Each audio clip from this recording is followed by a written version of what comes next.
Hello and welcome to Startline, brought to you by the Manx Motorcycle Club. I'm Beth Espy and this podcast is about everything road racing, both on the Isle of Man and further afield. From the races and the teams to the organisers and officials, it is all here on Startline. Well, thank you so much as ever for downloading this episode of Startline. We've gone past 10,000 downloads now, which is just brilliant and hopefully is giving some of the road races some much needed publicity. Today then, we are joined by Fraser Heginson. He is an Isle of Man rider and he's been steadily building his racing experience over the past few years across a range of machines and events, from grassroots racing here in Derby to travelling over to compete at clubs across the UK. So in this episode, Fraser shares how growing up here on the Isle of Man naturally pulled him into the world of motorbikes, how racing has become part of his everyday life, and why the island's community spirit is such a huge part of what makes the sport special. We also chat about his work background, the realities once again of funding racing, the challenges of actually living here on the island when you need parts yesterday, and of course his excitement and nerves ahead of his first ever pre-TT road race. My name's Fraser Heginson, from Annika, just on the outskirts of Douglas. And for racing over the last couple of years, I've been at it quite a while now. Race at all the clubs around the UK, essentially. Starting out at the Andrews Racing Association up at Derby COVID time, and then progressed up and now racing the Aprilias 660 and still sticking with the CB500. But being on sidecar passengering at times, a few classic bikes. And of course, this little NC30 we're going to race now at the pre-TT. Yeah, been at the Bemsey Club, which is across, Wirral 100 Club, Darley Moor Club, you name it, we've been there over the years. And yeah, it's been good. Isn't it great, Fraser, that we have the opportunities for people like you to sort of start out over here at the grassroots level and get involved and meet so many people, I guess, as well? The amount of contacts you make on the Isle of Man, just even going out for a meal, you sat alongside someone who's either been racing or involved because it's such a small knit community. And then you go away and somebody's been to the Isle of Man or everybody knows about the Isle of Man. So yeah, it's a really good community spirit we have here, and the connections you make being involved with it, from the scrutineers, from the organisers, from the riders, from the people who help out, the teams. Everybody knows everyone, and it's a really good spirit we have here on the Isle of Man, and it's nice. So you said you sort of got started around sort of COVID time. What was it that drew you in? I started a lot longer ago than that, but I've been not just on tarmac or short circuit races, so to say, from trials, enduro, every discipline, supermoto, pit bike, everything, to be honest, and doing the odd track days and odd race days when I was younger as well. But what drew us in is just living on the Isle of Man. It's amazing. I'm from the Lake District originally, but we moved here when I was 3 years old, so I'm essentially, I'm a come over, of course. I can't say I'm actually Manx to anyone who's really Manx, or as I'll upset them. What drew us into it is my friends grew up with everyone with bikes, playing around on a pedal bike as a child, and watching, of course, you hear it all the time. Everybody says, I grew up watching outside a track, and it's always been my dream, and this, that, and the other. But as cliche as it sounds, that is exactly what drew us in, from going up to the paddock as a child, getting posters, signatures, watching and hearing stories. Riders come to your primary school and have a chat with you about road safety and this, that, and the other. And well, you see it now. You see Nathan Harrison, goes for Uncan Primary School, this, that, and the other. You see. So all these draw you in and make you want to do it. Like, for example, I mentioned just previously before we started this conversation that I went to the Queen's last night at the pub on the prom, and you see all these pictures on the wall, and it's just, you're constantly surrounded by it. And it's just an amazing thing to be a part of. And you mentioned sort of going around on your bike. Who were you pretending to be? Do you remember? McGuinness, Valentino Rossi, and whoever else at the time. Obviously, when I was younger, like 10-year-old, obviously John McGuinness was in his prime at the time. So, of course, you'd be messing around saying that. Or Connor Cummins at the time, when he was on that McAdoo bike, you'd be running around. Whoever's got a purple BMX bike will be Connor Cummins, and so on.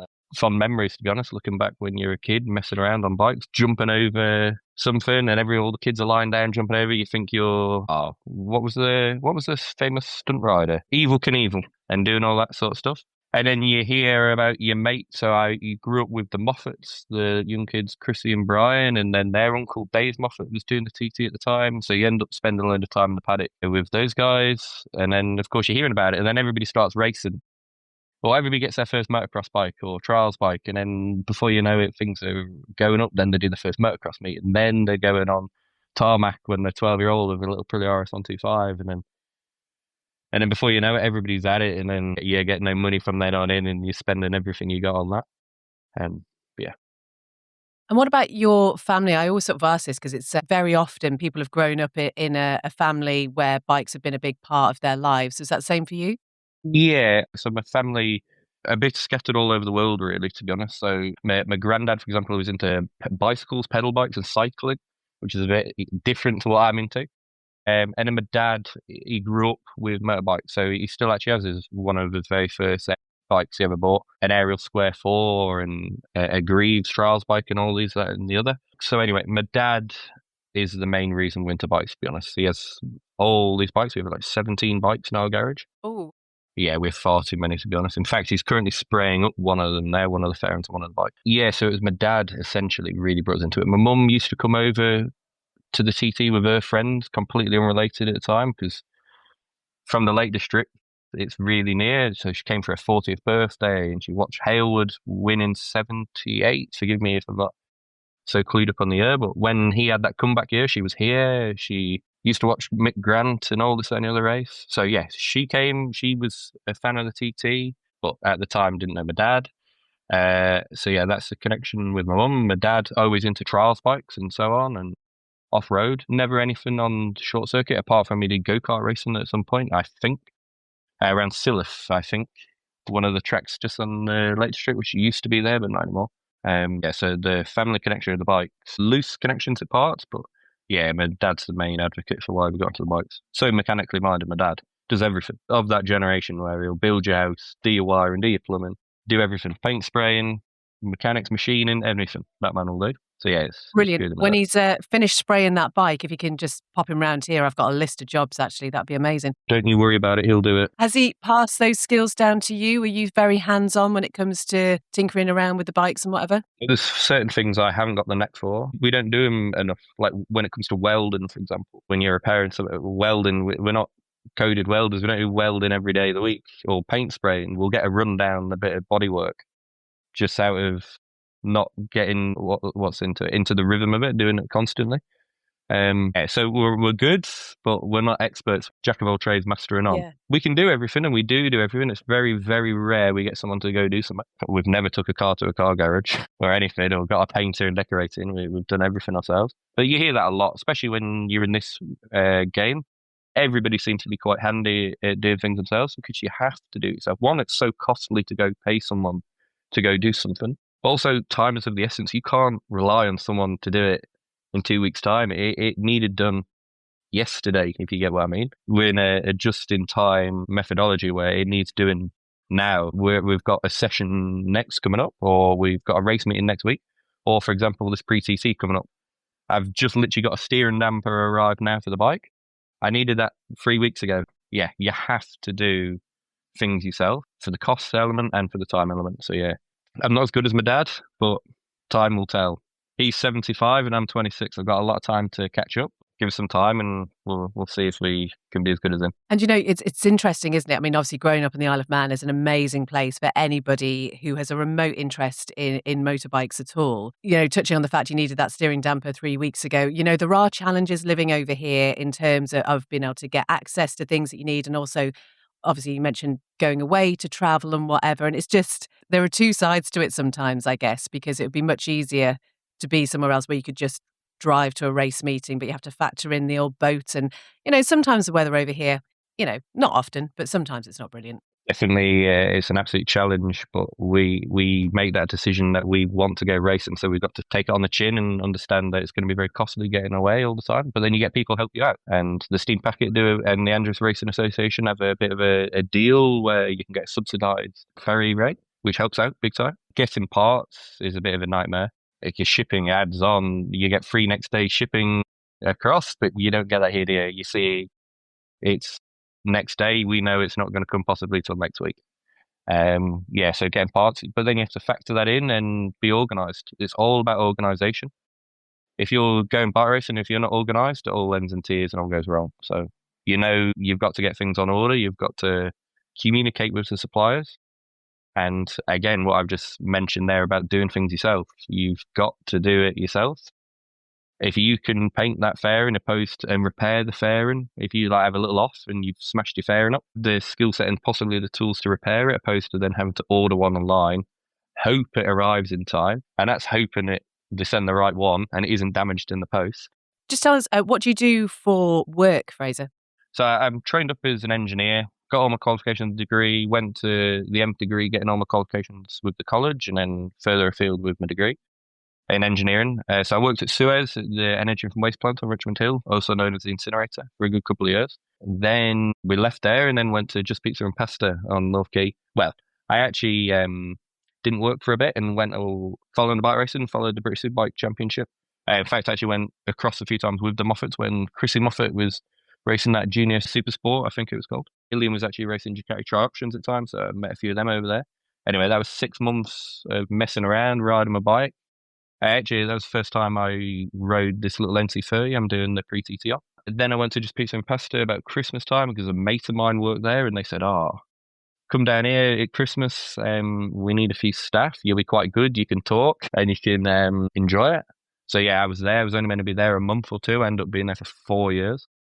And that's how he then came to support me. So as a bit of a sponsor shout out, Just Pizza and Pasta, helping me out at that time, paying for tyres, giving me loads of time off. I, in fact, was the only man in hospitality to ever get the full TT off, which is a bit unheard of, especially when you're at such a busy restaurant. Yeah, they gave me so much time off. As a bit of sponsorship is when you need time off, you go do it, helping out with tyres and so on.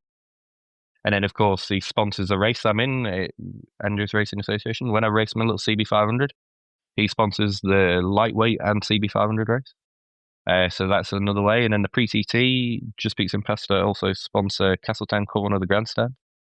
So there's connections there, which all then help me out as a rider and help everyone out as well. He doesn't just help me, he helps everyone by sponsoring the event.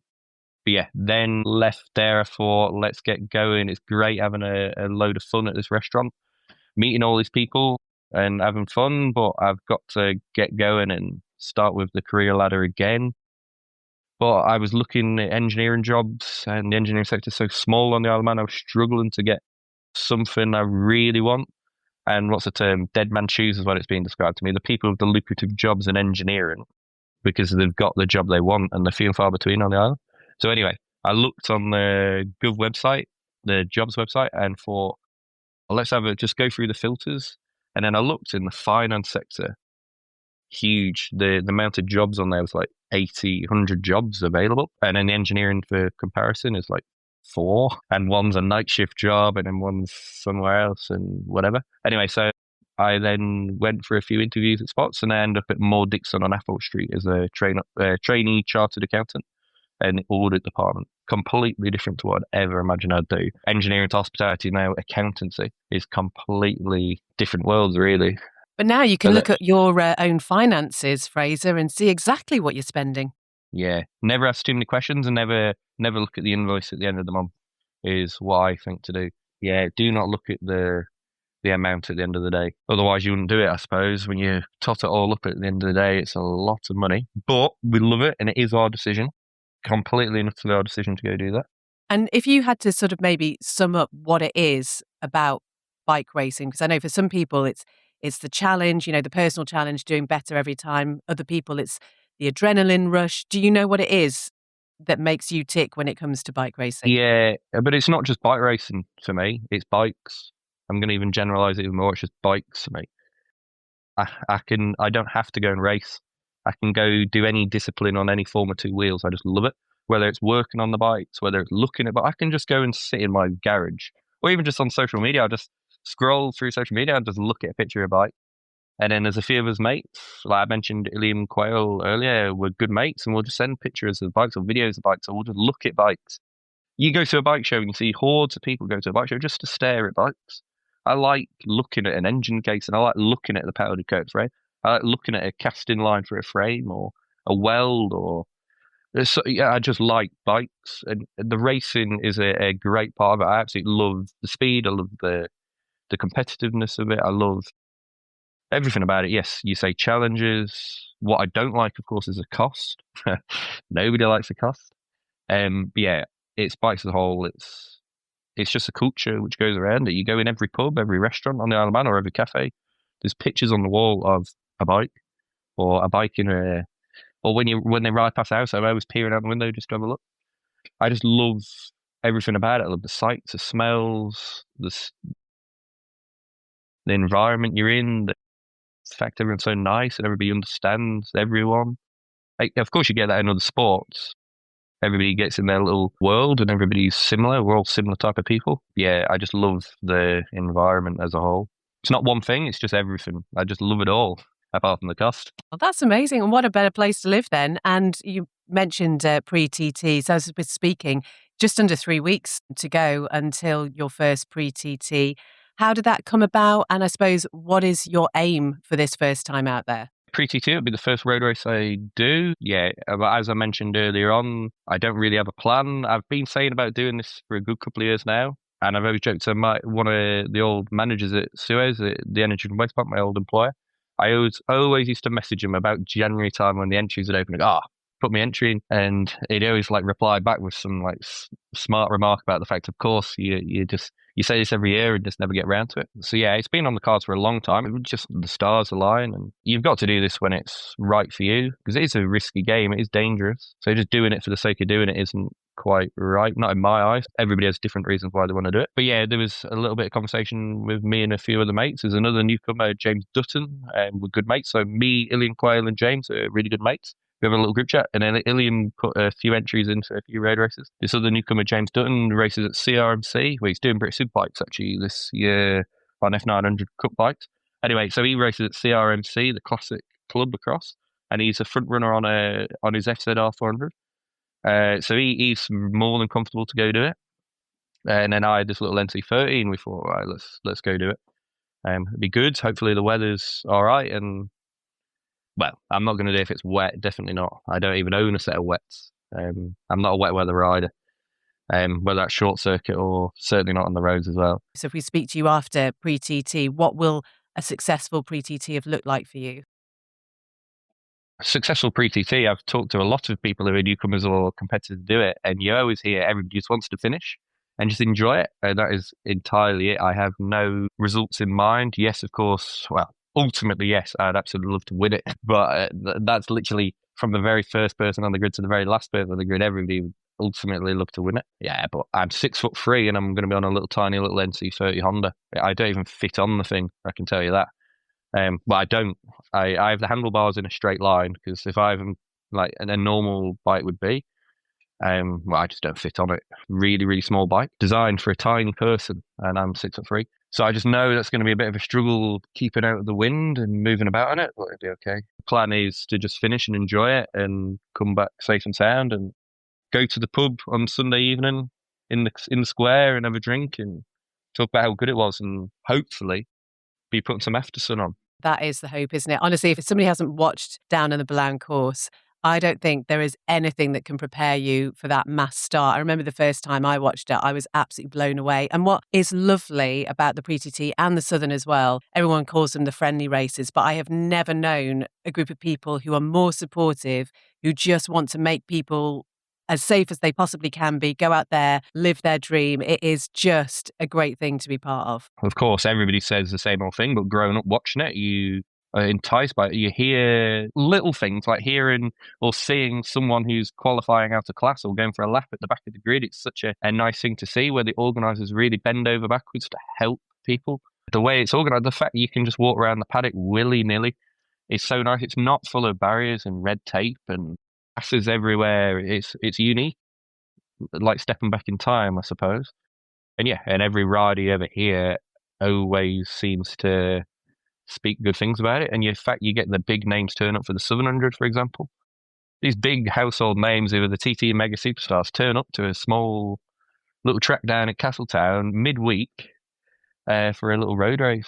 It's really good to see. And the club, the fact they were so efficient getting entries out, and then from how professional the website looks, it's such a well, clean-cut, organised event. It's not just on a little bit of back of a fag paper setup. It's really clean and professional. Yeah, so that's why I wouldn't mind doing it as well, of course. Makes you as a competitor feel more at ease and comfortable that they know what they're doing. Yeah, great introduction then, isn't it, as your first road race? Did you say before that you've done sidecar passengering? Obviously, I don't say no to anyone for anything. It's a bit of a weakness of mine is saying no. Hence, I'm on this, for example. Oh, thanks, Fraser. Sell it. Not that I want to say no. Yeah, it's when you go up to the paddock and I don't know why sidecar outfits do this, but they turn up to the paddock and the passenger's not even there, or the passenger was never even going to turn up yet they still entered. I don't understand that. I've got to ask a few drivers why the heck you do that. But anyway, yeah, you'll hear on the tannoy, can anyone go see such and such? They need a passenger to go do something. I'm like, all right, I'll go do it. Yeah, I'm no good. No good at all. I just don't have the knack because how the skill set, how the passengers do it, I take my hat off to them because we're clinging on and we're moving too much. Whereas I'm told to just keep still a bit more. Don't overdo it. Let the natural course, don't force yourself over to the side chair wheel or over the driver. Let yourself naturally go over to it. So when the corner or the forces help you go over.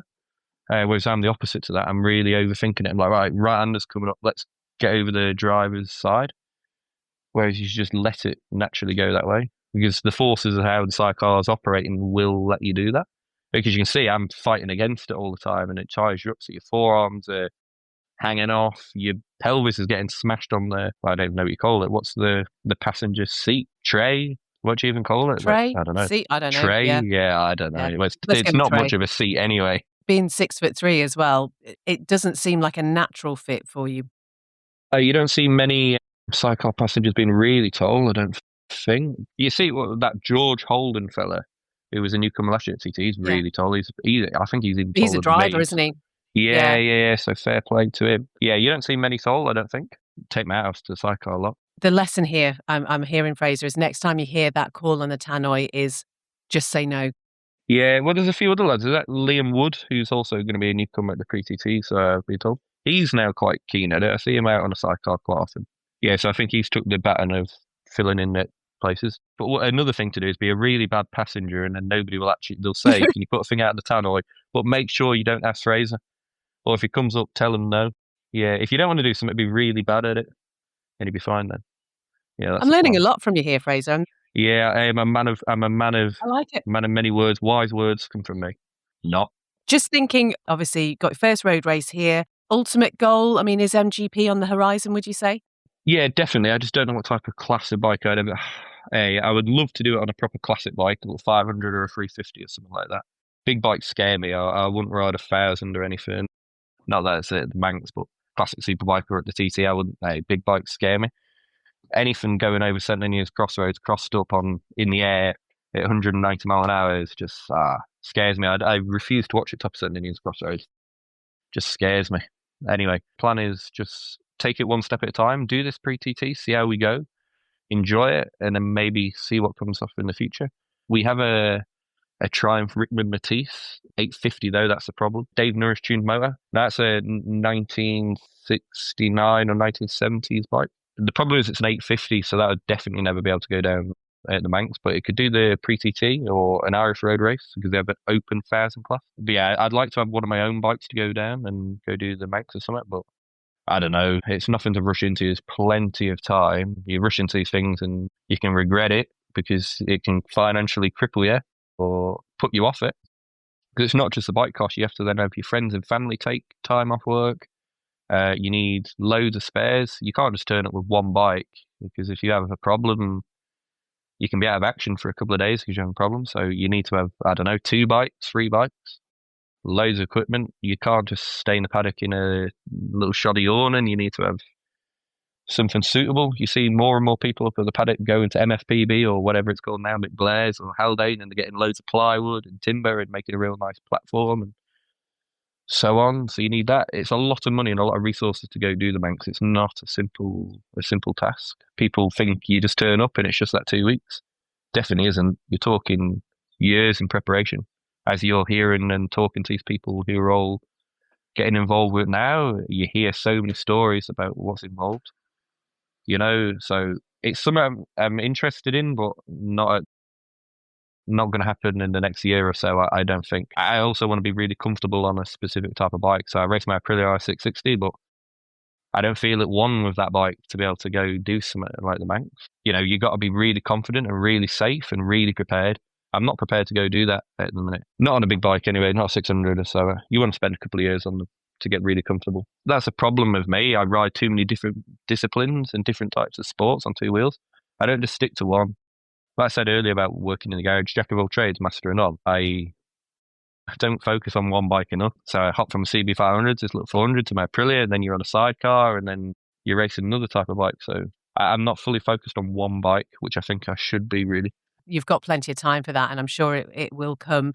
I just wondered, did you want to mention any of your other supporters? Obviously, we got Just Pizza and Pasta that you mentioned. Are you a big pizza fan? Oh, yeah, absolutely. Definitely. Okay. Best topping on a pizza? There isn't just a best topping. There's so many. But the big question is whether pineapple goes on pizza or not. That was what I was going to say. I think not, because it's mixing sweet and savoury. I don't know, I'm just not a fan of... It's sweet. It doesn't go on pizza. You know, not in my eyes. Yeah, of course, love pizza, love pasta, love everything Italian, to be honest. Well, I love food, actually, irrespective of whether it's Italian. Just food, which is a bad thing, really, when you're racing, because, well, you just put on weight, don't you, when you're eating too much, but anyway, it's all right, it's okay. Also, yeah. I'm going to assume that you're a bit of a fan of karaoke. You mentioned being out with Ilya and Quayle last night, doing a little tour of Douglas, and I do understand you ended up in the Albert, where they do karaoke on a Friday evening sometimes. So your karaoke song of choice? Oh, this is really going to make me look really amateur here, but I actually don't know many songs. I listen to music quite a lot, but because we're in a modern age now where we're not actually putting on a CD or a vinyl or a record, we're all on a phone, so it's auto go through your earphones, doesn't it? Where you actually put your phone in your pocket and it just moves on to the next song, next song, next song. So I don't know any song names. I don't really know many. Come On Eileen, maybe would be your one, because that seems the karaoke favourite. Or that Tequila song where it just says tequila every 3 minutes. Yeah, easy to learn that one. Yeah, okay. Easy to learn. You've got a video of Illy doing karaoke, though. I just wonder whether we could share that, maybe. Oh, I've got many videos of that, man. Many videos. A lot you can't share. I'll say 99% of them you can't share. If anybody knows him, he's an absolute liability. Encouraged by me. I'm the main winder-upper. Just finally then, Fraser, where can people keep up to date with you on social media? Are you okay with that side of things and letting people know how you get on? Nah, terrible social media. Terrible. If anybody wants to add me on Facebook, they certainly can do, but don't know, I just don't really use it, to be honest. Another thing, I don't seem to think people really bother about what I'm doing, to be honest. Do too many different things as well. I wouldn't be able to, what do I put up? It would just be Fraser Heginson motorcycle rider, because it isn't just racing, it's anything. But I suppose you can put anything up, really. It's your own social media. Yeah. But anyway, I don't have a specific one. We'll put your links in there. You could just call it Fraser Loves Bikes. I think that sums it up, really, doesn't it? Yeah, basically. That's it, yeah. We will see you down at the pre-TT then. Good luck in the sort of preparation for that. And I would love to see a photograph of your garage with the 17 bikes in it. I'm intrigued as to, is it very organised? No, organised, definitely not. It is organised, because we know where everything is, but you certainly wouldn't if you came. It's an absolute... Well, it's had 26 years of, messing, really. We should really we've been saying for a long time to get all the bikes out of the garage and have a real good clean and lay everything out, but that's time and effort. And you know how it is when you get into the bike game, it's from one meeting to the next. And to have a weekend off just doesn't happen, to be able to go get all the bikes out. And then living on the Isle of Man in the British Isles, it just rains all the time. So you get all the bikes out, it's just going to get wet. So we never get them out. The problem is, yes, I say we claim the illustrious 17, but not all of them are assembled. There's a few, like that I mentioned, that Triumph Rickman T, so that's completely in bits. Completely in bits. Yeah, we have all sorts, from modern machinery to old bikes to off-road bikes to mountain. Well, I have one mountain bike, that don't count, so 18 technically. Yeah, I'll get some pictures and I'll show you, but it doesn't look the best. It's been great talking to you, Fraser. As I say, we'll talk to you when you're down at the pre-TT. Hope everything goes well, and we'll catch up with you soon. I'll see you then, if not before. Thank you very much. Fraser Heginson, I think it's fair to say his passion for bikes is absolutely infectious. I have asked him for a video of his garage. I'm fascinated by how that all works. Just brilliant though, wasn't it? Hearing about his journey so far, from racing at Derby to travelling across to events and now preparing to take on his very first road race at the Pre-TT. Just want to wish Fraser the very best of luck. Hopefully we'll catch up with him again after the races over the weekend to see how it went. And thank you so much for listening to this episode. If you enjoyed it, there are plenty more on the Startline podcast page, and if you can also give us a follow on social media, that would be amazing. Until next time, take care, and we'll see you on the next episode.